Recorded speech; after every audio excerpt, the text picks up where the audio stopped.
నేను మందు కొట్టడం ఆపేశాను. అలా మీరు నాకేమీ చెప్పక్కర్లేదు. మీరు ఏమైపోతే నాకెందుకు? నన్ను మాత్రమే నేను చూసుకోవాలంటే నేను ఇలా కష్టపడి పనిచేయాల్సిన అవసరం లేదు. మరెందుకు? నాకోసమా? ఏ ఉద్యోగం చేయకుండా 1 నెల మంచాన ఉన్నారుగా, అప్పుడు మీకేమైనా సమస్య వచ్చిందా? అది తలుచుకుంటే నా మీద నాకే అసహ్యంగా ఉంది. నువ్వు ఆ డబ్బులంతా ఏ దారిలో వెళ్ళి ఎలా ఖర్చు పెట్టి ఎలా సంపాదించావన్న విషయం ఎవరికి తెలిసే? మా వాళ్ళు నన్ను సంస్కారంతో పెంచారు కాబట్టి ఎందుకు సమాధానం చెప్పను? పర్లేదు చెప్పవే, మర్యాదగా సమాధానం చెప్పవే. సమాధానం కాదు, మొహాన ఉమ్మెయ్యాలనిపిస్తోంది. ఎవే 1 నెల మొత్తం నువ్వు నా ఖర్చుల్ని చూసుకున్నావన్న విషయానికి మాత్రమే నేను ఇంకా భరిస్తున్నాను. అది మాత్రం కాదు, రేపు నేను ఇక్కడ నుండి పని మీదట ఇంకో ఊరికి వెళ్తున్నాను. అంతకుముందు ఏ చెడు విషయాలు నేను చేయకూడదని ఉన్నాను. రేపు నేను ఊరికి వెళ్ళి తిరిగి వచ్చేటప్పుడు మంచి జీతంతోనే తిరిగి వస్తానే. నువ్వు చేసిన నెల ఖర్చు మొత్తం 1 రోజులో సంపాదిస్తా. నేను తిరిగి వచ్చేటప్పుడు నువ్వు నా రూమ్లో ఉండాలి, లేదా ఈ షెడ్ని నేను తగలడతానే.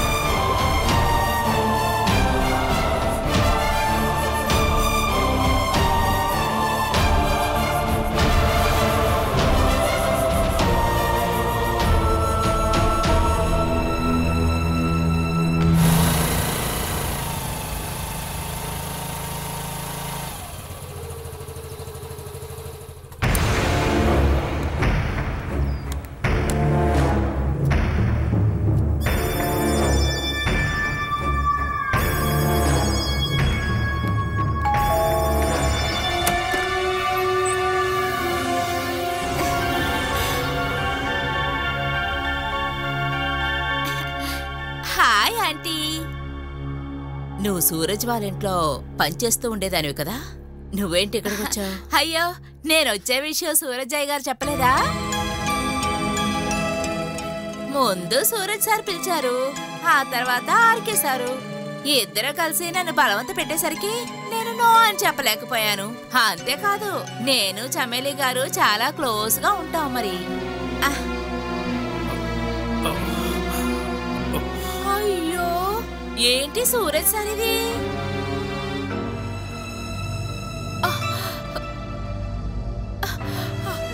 అయ్యో సార్, ఏంటి సార్ వేషం ఇది? మీరు చిన్న గాయాలతో తప్పించుకున్నారు. అదృష్టవంతులు. ఇదేంటి బాబు ఇక్కడ? ఈవిడెవరో తెలిసింది కదమ్మా. తెలియకుండా ఉంటుందా ఏంటి?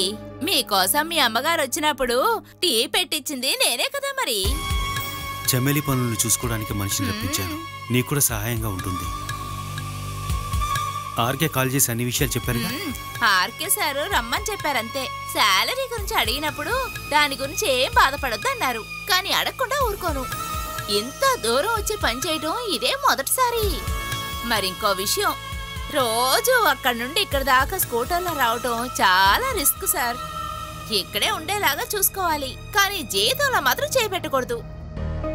అదేమీ సమస్య కాదని ఆర్కే చెప్పారుగా. ఏ పనైనా సరే బాగా మాట్లాడుకొని పనిలో చేరటం నాకు ఇష్టం. అసలు నువ్వు ఇక్కడ ఉండగలవా లేదా? ఉంటాను, అందుకేగా మరి వచ్చింది. కానీ ఏ పనికైనా కండిషన్స్ ఉన్నాయి. నేను అక్కడ ఉన్నప్పుడు ప్రతిరోజు కనీసం 2-3 ఇళ్లలో పనిచేసేదాన్ని. అది ఇప్పుడు కుదరదుగా. అందుకని దానికి తగ్గట్టుగా జీతం ఇస్తే చాలు. నువ్వు చేసే పనికి ఎంత జీతమో అంత ఇస్తాం. కానీ నాలాగా ఇంటి పని చేసే మనిషి ఈ ఊర్లో ఎక్కడ దొరకదులేండి. ఆ విషయం నా పని చూస్తే తెలుస్తుంది. చమేలికి తెలిసిన వ్యక్తిగా తనకు మానసికంగా చాలా హెల్ప్ చేస్తావన్న ఉద్దేశంతో నేను ఇక్కడికి రమ్మని చెప్పాను. నేను రెడీ. మరి నీ శాలరీ ఎంతో అది నేను ఇచ్చేస్తాను. అమ్మా, లాలిని చమేలి దగ్గర తీసుకువెళ్ళు. రా.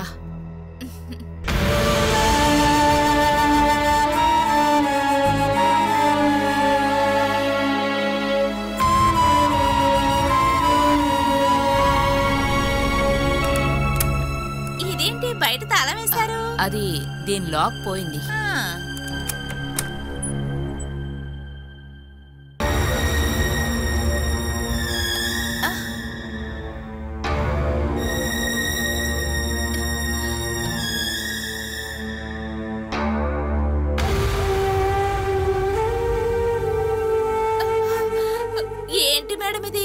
ఏంటి ఇలా అయిపోయారు?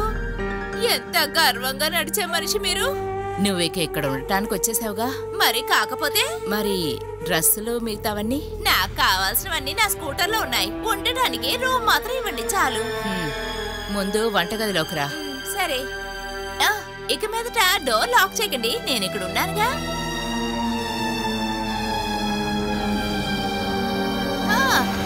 తాళం అయిపోతే ఏంటంట, మీరేమైనా పారిపోతారా ఏంటి? మీ యాక్సిడెంట్ గురించి బాబు గురించి తెలియగానే నేను చాలా కుంగిపోయాను మేడం.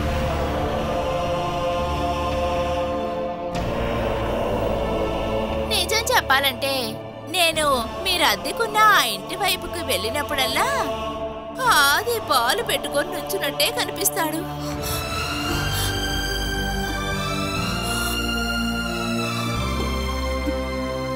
ఇక బాబు గురించి తలుచుకొని బాధపడేం ప్రయోజనం మేడం, తిరిగి రాడు కదా మరి.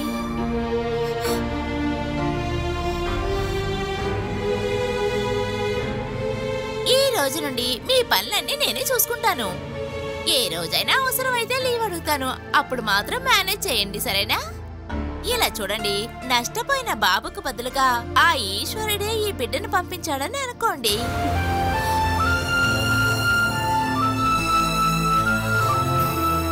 బాధపడకుండా ఉండటానికి అదొక్కటే దారి. ఒక్కసారి మీరు నవ్వండి. మీరు నవ్వితే ఇక్కడ నుండి కదులుతాను. లాలి, వచ్చిన వెంటనే పిలుపులు మొదలు పెడుతున్నారు. ఒక్క నిమిషం ఉండండి. లాలి, ఓహ్ ఇదిగో వస్తున్నా.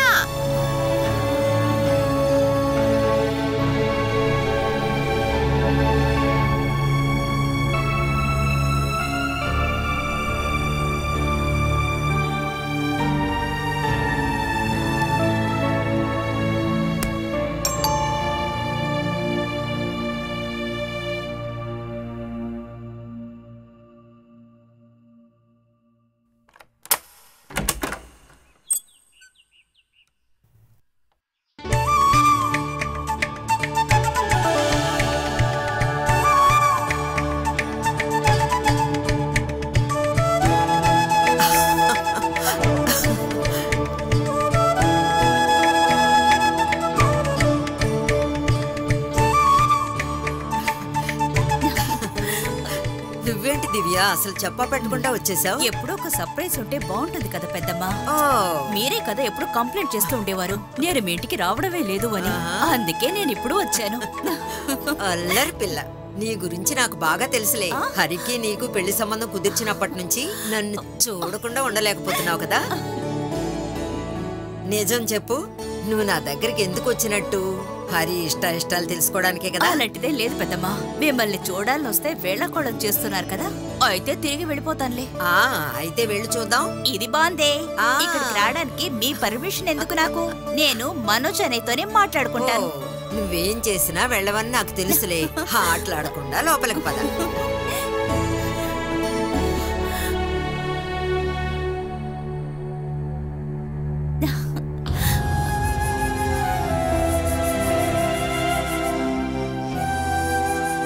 హాయ్ వదినా. మీ చదువు ఎలా కొనసాగుతుంది? మీరు టెస్ట్ రాయడానికి వెళ్తున్నారా? చదవటం రాయటం అంతా అయిపోయింది, రిజల్ట్ కోసం చూస్తున్నాను. ఏమైంది పెద్దమ్మా, వదిలేందుకు అదోలా మాట్లాడుతున్నారు? కొన్ని రోజుల నుండి నా ప్రవర్తన ఇలాగే ఉందిలే. కానీ మీరిలాగా కోపగించుకొని ఉండడం కూడా చాలా అందంగానే ఉంది వదినా. ఇప్పుడు మీ మొహం చూడడానికి చాలా అందంగా ఉంది. అదేంటి దివ్య, ఇప్పుడు కూడా అందంగా ఉన్నానంటున్నావు? ఒక బిడ్డ పుట్టగానే అంత వయసు అయిపోయింది అనుకుంటున్నావా? ఏంటి జయ, ఇంత చిన్న విషయానికే వాదించుకోవాలా? మేము ఊరికే తమాషా చేసుకుంటున్నాం. ఏం లేదు, మీరు కాస్త లావ్ అయ్యారు అంతేగాని మీ అందానికి ఏ మాత్రం తక్కువ లేదు.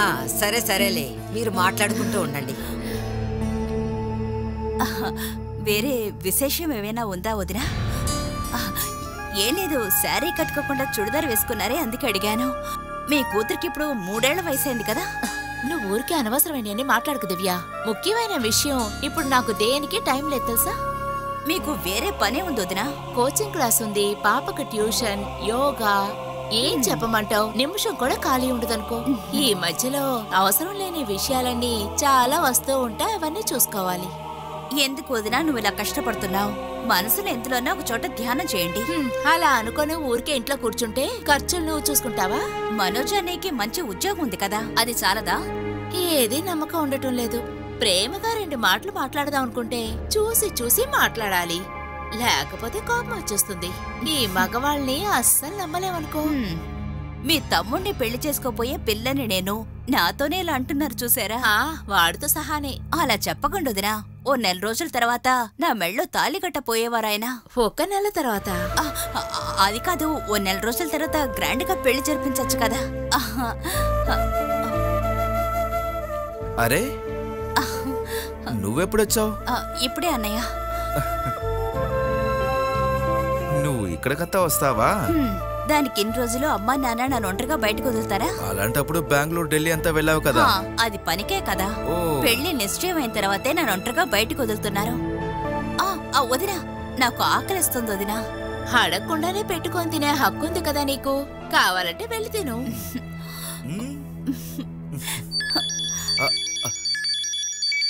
ఇది వాట్సాప్ కాల్ కదా. హలో బావా, నేను హరి. ఏంటి హరి, సడన్ గా నెంబర్ ఏదైనా మార్చేసావా ఏంటి? నీ ఫోన్కి నేను ఎన్నిసార్లు కాల్ చేశానో తెలుసా? కొత్త కంపెనీలో మొబైల్ అలో చేయట్లేదు బావా. డ్యూటీ దిగిన తర్వాతే మాట్లాడాలి. ఓహో. డ్యూటీ అయ్యాక కొన్ని 100 మిస్డ్ కాల్స్ ఉంటాయి. ముఖ్యమైన వాళ్ళకి ఫోన్ చేస్తాను, మిగతా వాళ్ళని వదిలేస్తాను. అలా వదిలేసిన కాల్స్ లో నావి కూడా 2 ఉంటాయి అనుకుంటా. దాని గురించి మాట్లాడే ఏం ప్రయోజనం లేదు. జయతో మాట్లాడతావా? ఫోన్ ఏమన్నా? లేక ఇక్కడ వేరే ఒక మనిషి ఉన్నారు, ఫోన్ ఏమన్నా?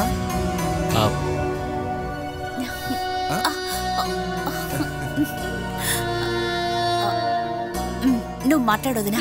నాతో మాట్లాడాలంటే నాకు కాల్ చేస్తాడులే. ప్లీజ్ మాట్లాడొదినా. హలో ఆకా, నువ్వు ఊరికే తేనెలు ఒలికించకరా. నువ్వు ఇక్కడ నుండి వెళ్ళి ఎన్ని రోజులైంది? ఒక్కసారైనా కాల్ చేసావా? నీకెప్పుడైతే అవసరమో అప్పుడే పిలు. ఇంకా మిగతా విషయాలన్నీ నువ్వు వచ్చాక మాట్లాడతానులే. ఇదిగో పట్టుకోండి. నువ్వదంతా పట్టించుకోకు. ఇదిగో మాట్లాడు.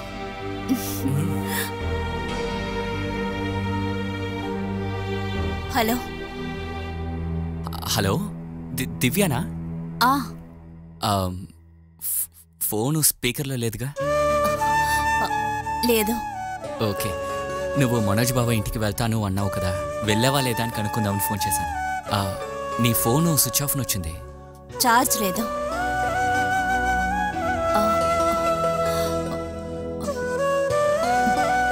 తర్వాత మ్యారేజ్ డేట్ మార్చడం గురించి మనోజ్ అనేతో మాట్లాడండి.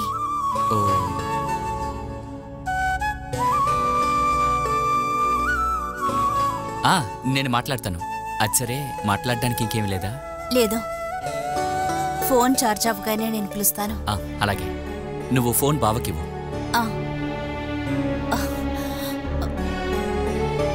ఇదిగో అన్నయ్య. నేను వెళ్ళి జయ వదిన్ని సమాధానపరుస్తాను. చెప్పు హరి. ఏప్రిల్లో పెళ్లి పెట్టుకుందామని మనం నిర్ణయించుకున్నాం కదా. అంటే ఈ 26 నుంచి వచ్చే నెల వరకు నాకు లీవు దొరికే అవకాశం ఉంది. కంపెనీ సిల్వర్ జూబ్లీ లీవ్కి అప్లికేషన్ పెట్టాను. లీవు దొరికిందంటే వచ్చే నెల మొదటి వారంలో పెళ్లి పెట్టుకుందామా బావా? లేదు, ఎంత త్వరగానా? 2 వారాలు టైం ఉంది కదా. మిగతావన్నీ మనం ఎప్పుడూ నిర్ణయించుకున్నాం. దీని గురించి మాట్లాడదాం. లీవు ఖచ్చితంగా ఇస్తారని తెలిస్తే కాల్ చేయి, సరేనా? ఓకే బావా, ఉంటాను.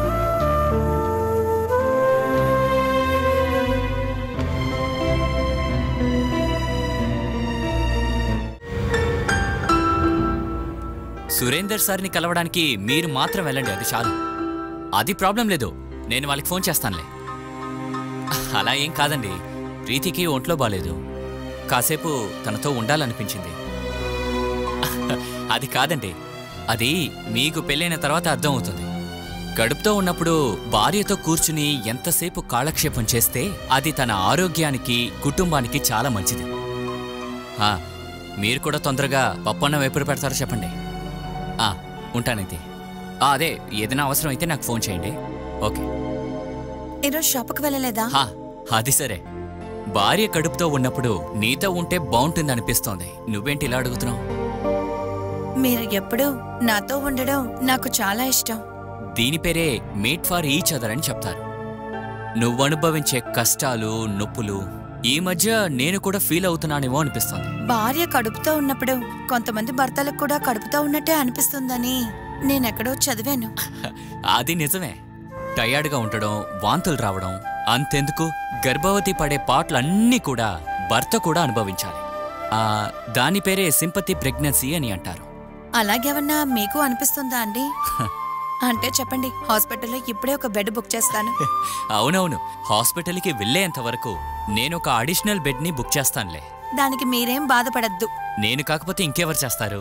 మీ అమ్మగారు ఇప్పుడు చమేలిని చూసుకోవాలి కదా. మా అమ్మ కూడా నిన్ను బాగా చూసుకోవాలని అనిపిస్తోంది. కాకపోతే ఒక్కసారి హాస్పిటల్కి వెళ్ళొస్తే ఆవిడికి మోకాలు నొప్పులు. అలాంటప్పుడు నా భార్యని, నా పిల్లని నేను తప్ప ఇంకెవరు చూసుకుంటారు? ఎలాగా ఇంకొక నెల తర్వాతేగా, ఇప్పుడే ఎందుకు ఆలోచించడం? మన ఇంటికి మన బిడ్డ వచ్చే రోజు మనసు మొత్తం ఆనందంతో నిండిపోవాలి. ఆర్కే చేతులు పట్టుకుని నడుస్తున్నప్పుడు సేఫ్గా అనిపిస్తుంది. నన్ను, నా ఇంట్లో ఉన్న వాళ్ళని ఎందుకింత ప్రేమిస్తున్నారు? అది నీకు అర్థం కాలేదా?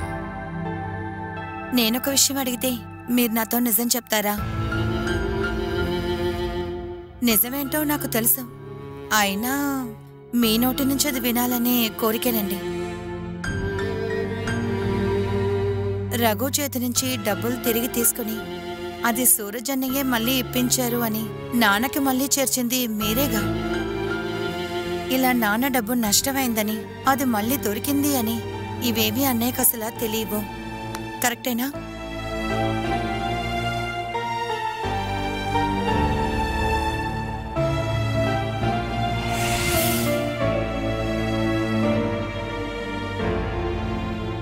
ఇంకొకటి,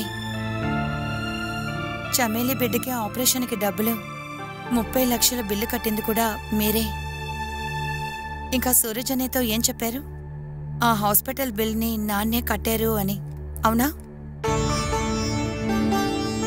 ఎందుకు చేస్తున్నారు ఇవన్నీ? నువ్వు కోరుకున్నట్టు సూరజ్ మళ్ళీ నీ తల్లిదండ్రుల దగ్గరికి వచ్చేశాడు. అదే నువ్వు నన్ను అడిగిన ప్రశ్నలకి సమాధానం.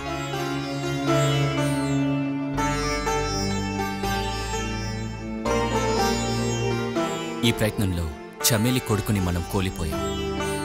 కీడు జరిగితేనే కొంతమంది దగ్గర అవుతున్నారు ప్రీతి.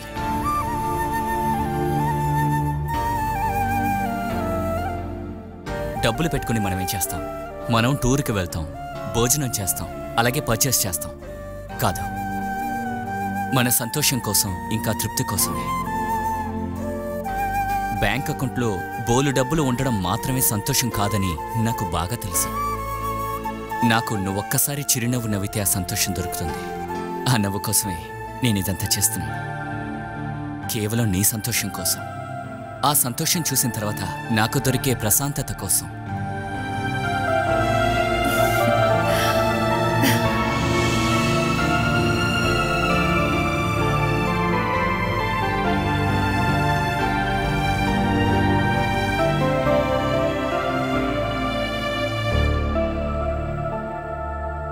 ఏమే శుభమాని బయటికి వెళ్తుంటే చీపిరితో ఎదురొస్తావే? ఈ ఇల్లంతా శుభ్రంగా చెమ్మమని మీరే చెప్పారు కదా అత్తయ్య. వేణు బయటికెళ్ళాక శుభ్రం చెయ్యి.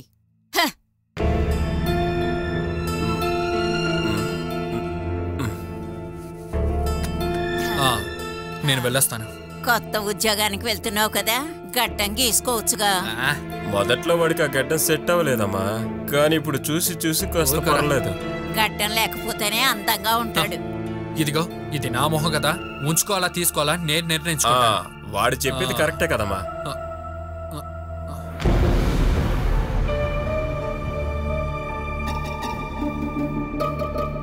నువ్వేంట్రా అలా నుంచున్నావు?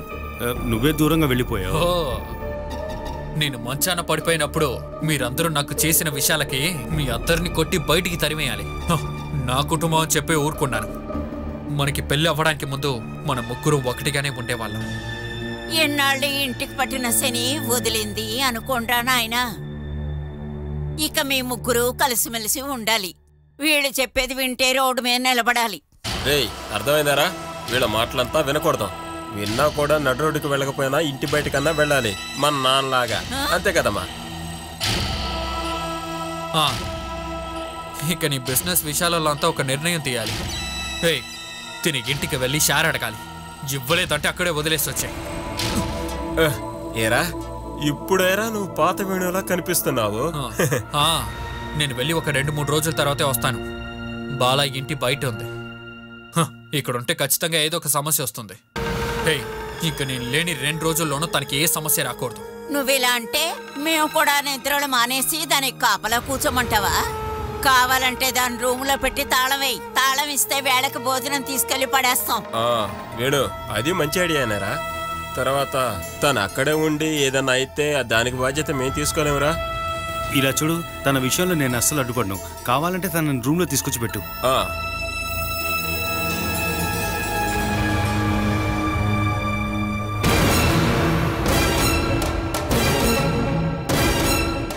రెండు రోజులు వేణు ఇక్కడ ఉండడు.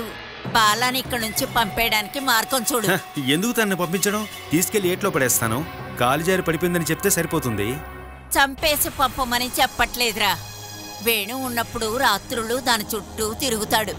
ఆ సమయంలో దానికి కాపలాగా ఉంటాడు. దానికి ఎప్పుడు ఏ ఆపద రాకుండా చూసుకుంటాడు. ఇప్పుడిక వాళ్ళేడు. రాత్రులు నువ్వు దెయ్యం వేషం వేసుకుని వెళ్ళి దాన్ని భయపెట్టాలి. ఎవరు? నేనా? రాత్రుళ్ళు దెయ్యాల్ని చూడగానే ఆడపిల్ల కదా, భయంతో అది అక్కడే కుప్పకొలుద్ది. అలా భయపడితే దాని కడుపులో ఉన్న బిడ్డకు కూడా ముగింపు వస్తుంది. దానివల్ల మనకేంటమ్మా లాభం? వేణు బిడ్డని కనడం ఇష్టం లేకనే బిడ్డని చంపడానికి ప్రయత్నిస్తుందని ప్రచారం చేద్దాం మనం. వేణు రాగానే విషయం తెలుసుకొని దాన్ని గెంటేస్తాడు, లేదంటే చంపుతాడు. ఏది ఏమైనా పేడ విరగడైపోతుంది. ఈ ఐడియా చాలా బాగుంది. తనను భయపెట్టే విషయం నేను చూసుకుంటానమ్మా.